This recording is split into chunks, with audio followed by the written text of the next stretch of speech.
Ukraine पर ये हमले देखकर डोनाल्ड ट्रंप की नींद उड़ गई है। कीव, खार्किव, सुमी और ओडेशा के बाद जापोरेजिया में हुए हमलों ने अमेरिका का नेटो वाला जमीर जगा दिया है। इसलिए डोनाल्ड ट्रंप ने सीज फायर और जंग वाले विकल्प चक्र में जंग को चुना।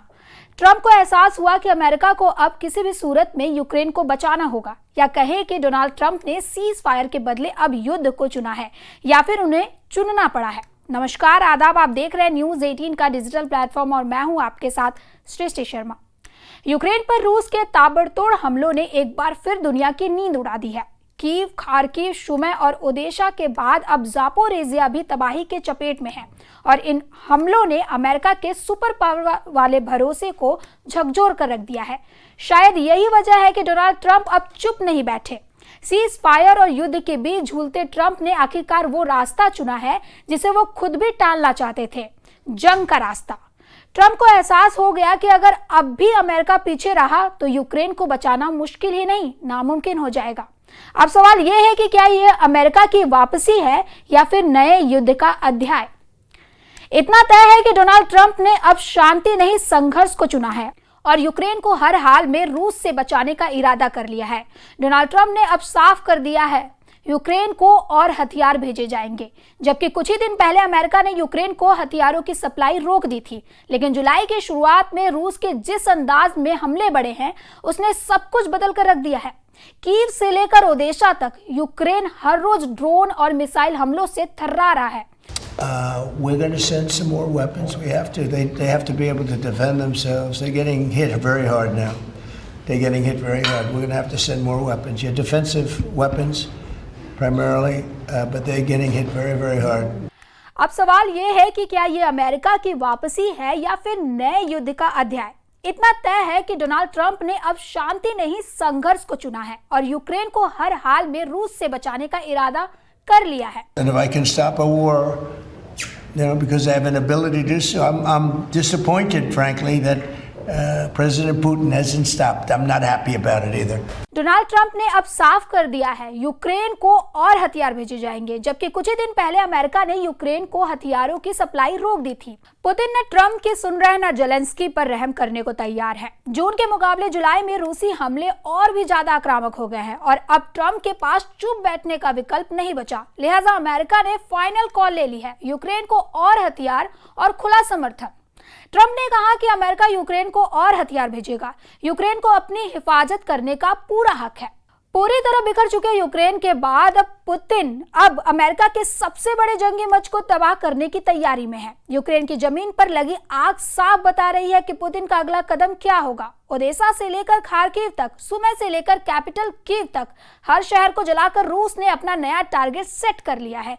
यह सिर्फ एक जंग नहीं बल्कि एक बड़ा गेम है, जहां पुतिन सीधे तौर पर अमेरिका और उसके सहयोगियों को चुनौती दे रहा है।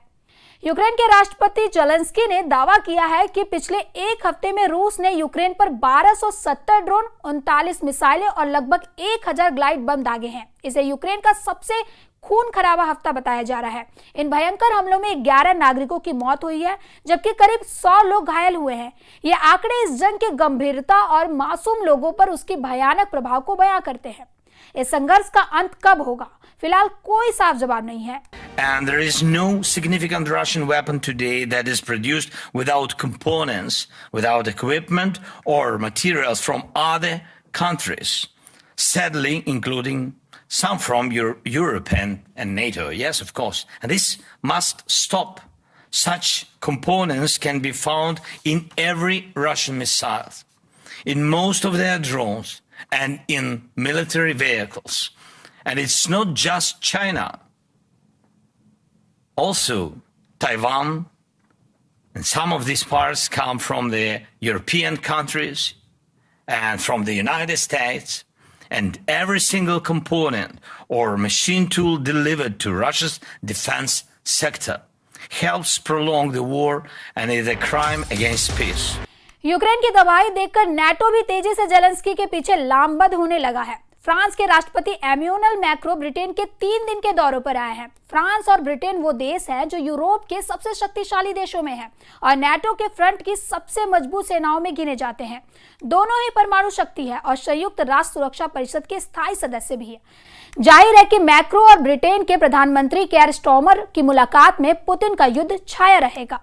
पुतिन ने यूक्रेन पर हमले करके बता दिया कि अब वो नेटो तोड़ जंग की शुरुआत कर चुके हैं। यूक्रेन में पुतिन के हर हमले की तस्वीर बता रही है रूस का एजेंडा अब ट्रंप के ख्वाब तोड़ देगा। चौथे साल में चल रहे युद्ध में पुतिन अब यूक्रेन को आगे बिल्कुल भी बख्शना नहीं चाहते। हर हमले के साथ उनकी फायर पावर लगातार बढ़ती जा रही है और यूक्रेन में अब तक 12,000 से ज्यादा लोगों का खून बहा चुकी है। यूक्रेन के हर बड़े शहर को पुतिन के मिसाइल और ड्रोन दहला रहे हैं और इन्हें रोकना अब जेलेंस्की के बस के बाहर की बात हो चुकी है। We all understand that the source of this war and the long-term threat to the European way of life is Russia.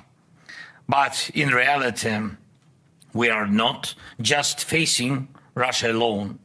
We are facing a network of state and non-state actors that are serving the cause of aggression.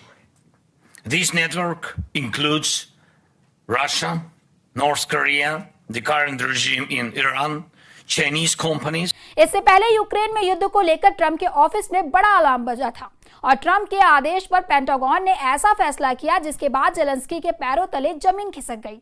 Pentagon ने कहा कि America के पास हथियारों का stock कम हो रहा है, यानी अमेरिका के अपने हथियार खत्म होने वाले हैं, इसलिए यूक्रेन को कुछ हथियारों की डिलीवरी रोकी जा रही है। इनमें अमेरिका के पैट्रियट एयर डिफेंस सिस्टम की मिसाइल थी, high Mars multi rocket system के रॉकेट थे, हेलफायर मिसाइल और 155 मिलीमीटर वाली तोप के गोले शामिल थे।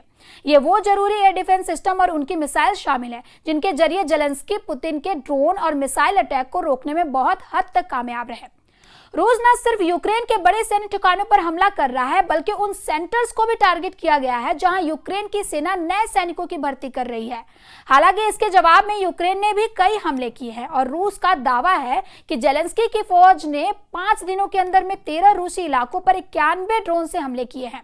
इससे पहले भी यूक्रेन ने रूस के सैन्य ठिकानों, तेल रिफाइनरी और हवाई अड्डों को ड्रोन से टारगेट किया है। सबसे खतरनाक तो जेलेंस्की का ऑपरेशन स्पाइडर वेब था, जिसमें यूक्रेन ने रूस के 4 एयरबेस पर 117 ड्रोन से हमला किया था और पुतिन के कई परमाणु बम वर्षक और फाइटर जेट तबाह कर दिए गए थे।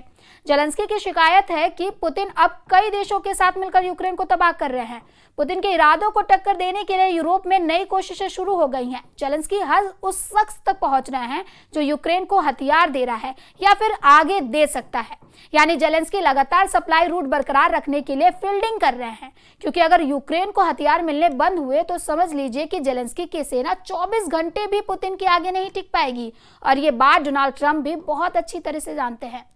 हालांकि अब सबकी नजर पुतिन पर है। रूस में परमाणु बेस पर हमले ने पुतिन को बड़ा झटका दिया है, इसलिए यूक्रेन पर रहम के लिए अब पुतिन के दिल में कोई जगह नहीं है। खार्किव और ओडेशा पर हो रहे ड्रोन हमलों और मिसाइल अटैक ने जेलेंस्की को चारों खाने चित कर दिया है। हर तरफ आग और आग बुझाने की कोशिशें लगातार जारी हैं, लेकिन ये आग इसलिए नहीं बुझ रही है। 3.25 साल के युद्ध में शोलों की तादाद बढ़ती जा रही है। अब पुतिन के बाद इस जंग की आग में ट्रंप के फैसले ने पेट्रोल डालने का काम कर दिया है। ऐसी ही खबरों के लिए देखते रहें न्यूज़ 18 का डिजिटल प्लेटफॉर्म और हमारे चैनल को सब्सक्राइब करना ना भूलें।